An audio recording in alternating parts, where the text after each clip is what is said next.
नमस्कार मैत्रिणींनो, अन्नपूर्णा किचनमध्ये तुमचे खूप खूप स्वागत। मैत्रिणींनो, मुलांना आता सुट्ट्या आहे, रोज काहीतरी नवीन नवीन भाजी करायची असा मुलांचा हट्ट असतो।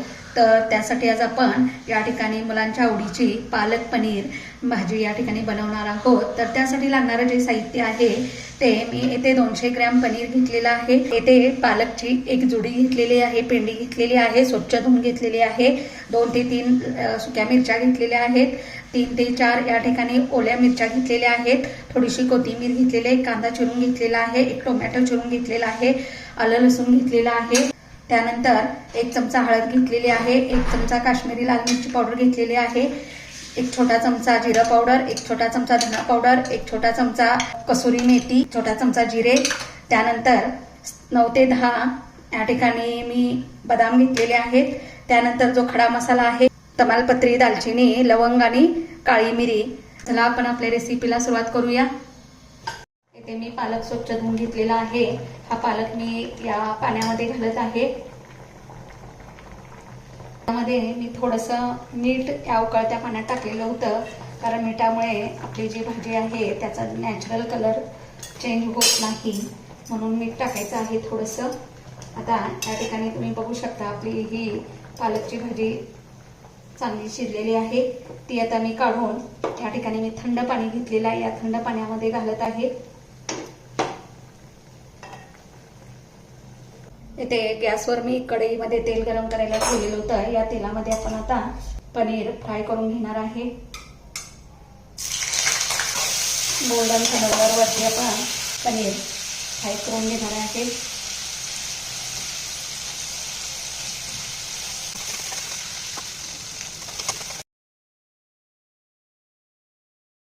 इथे बघू शकता आपलं पनीर गोल्डन कलरवरती फ्राय झालेलं आहे। आता याला एका ताटात मी काढून घेत आहे। याच कढईमध्ये मी आता काही खडा मसाला घालत आहे। तमालपत्री, दालचिनी, 3 ते 4 काळी मिरी आणि 2 ते 3 लवंग।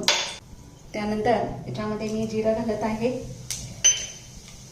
जिरं चांगलं तडतडलं की याच्यामध्ये सुकी मिरची घालत आहे। हिरवी मिरची 3 ते 4 घेतलेली आहेत, तुम्ही तुमच्या या ठिकाणी आवडीनुसार घेऊ शकता, कारण लहान मुलं जर खाणार असतील तुम्ही तुमच्या पद्धतीने घेऊ शकता। इथे मी आलं लसूण घेतलेलं आहे, ते याच्यामध्ये टाकत आहे। त्यानंतर त्याच्यामध्ये मी कांदा बारीक करून घेतलेला आहे, तो यामध्ये घालत आहे।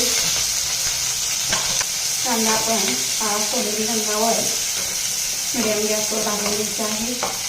आता यामध्ये मी एक टोमॅटो बारीक करून घेतलेला आहे, तो घालत आहे।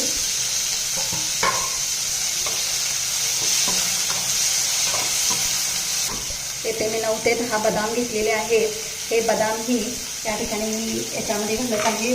टोमॅटो मऊ होण्यासाठी यामध्ये मी थोडंसं मीठ ॲड करत आहे आणि याला 9 मिनिटं झाकण ठेवून झाकत आहे। तर इथे तुम्ही बघू शकता आपला जो हा पालक आहे हा थंड झालेला आहे। थंड पाण्यात टाकल्यानंतर आता याला काढून घ्यायचं आहे मिक्सरच्या भांड्यामध्ये आणि याची एकदम बारीक अशी पेस्ट करून घ्यायची आहे। तर इथे तुम्ही बघू शकता मस्त अशी आपली पालकची प्युरी तयार झालेली आहे। इथे कांदा, टोमॅटो, मिरची, काजू, आलं लसूण सगळं आपलं भाजून तयार झालेलं आहे। हे मी इथे मिक्सरच्या भांड्यामध्ये काढून घेत आहे। तर हे सुद्धा आपण या ठिकाणी सगळा मसाला एकदम पेस्ट करून घेणार आहे त्याचा। इथे तुम्ही बघू शकता मस्त अशी आपली पेस्ट तयार झालेली आहे। आता पुन्हा आपण हीच कढई गॅसवर ठेवलेली आहे, त्यामध्ये मी 1 चमचा तेल घालत आहे। तर तेल गरम झाल्यानंतर जी आपण ही प्युरी करून घेतलेली आहे ती प्युरी याच्यामध्ये भाजून घ्यायची आहे। इथे तुम्ही बघू शकता अगोदरचा आपण मसाला भाजल्यामुळे हा मसाला भाजायला जास्त वेळ लागत नाही, याला तेल सुटायला लागलेलं आहे। आता यामध्ये थोडे स्पायसी मसाले आपण घालत आहोत। इथे छोटा 1 चमचा मी गरम मसाला घेतलेला आहे। त्यानंतर या ठिकाणी छोटे 2 चमचे काश्मीरी लाल मिरची पावडर घेतलेली आहे,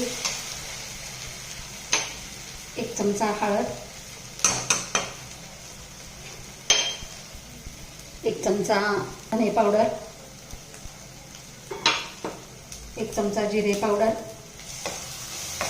हे सगळं मिक्स करून घ्यायचं आहे. यामध्ये मी थोडंसं या ठिकाणी मिक्सरच्या भांड्यातलं पाणी घालत.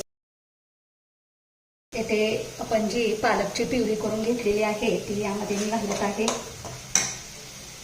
मुलं पालक खात नाही. जर आपण या पद्धतीने या ठिकाणी पालक घालून पनीर केलं तर मुलं आवडीने खातात. कसुरी मेथी घालत आहे, थोडीशी हातावर चोळून, म्हणजे याच्यामध्ये चांगली घालली जाते.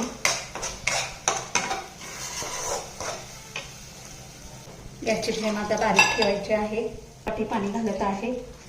तुम्हाला जेवढी ग्रेव्ही पाहिजे त्यानुसार तुम्ही पाणी कमी जास्त करू शकता. अगोदर मसाला घासताना आणि पालक शिजवून घेताना मीठ टाकलेलं होतं, त्यामुळे आता आपण याच्यामध्ये अगदीच थोडं मीठ टाकत आहे. तुमच्याकडे फ्रोझन वाटाणा किंवा ओला वाटाणा असेल तरी तुम्ही यामध्ये ॲड करू शकता. तर येथे आपली ग्रेव्ही मस्त शिजून तयार झालेली आहे. आता आपण हे जे पनीर तळून घेतलेले आहे ते याच्यामध्ये घालत आहे. याची फ्लेम बारीक करायची आहे. एक वाफ काढून घ्यायची आहे. इथे तुम्ही बघू शकता आपली वाफ निघालेली आहे. आता आपण त्याला थोडंसं मिक्स करून घेणार आहे.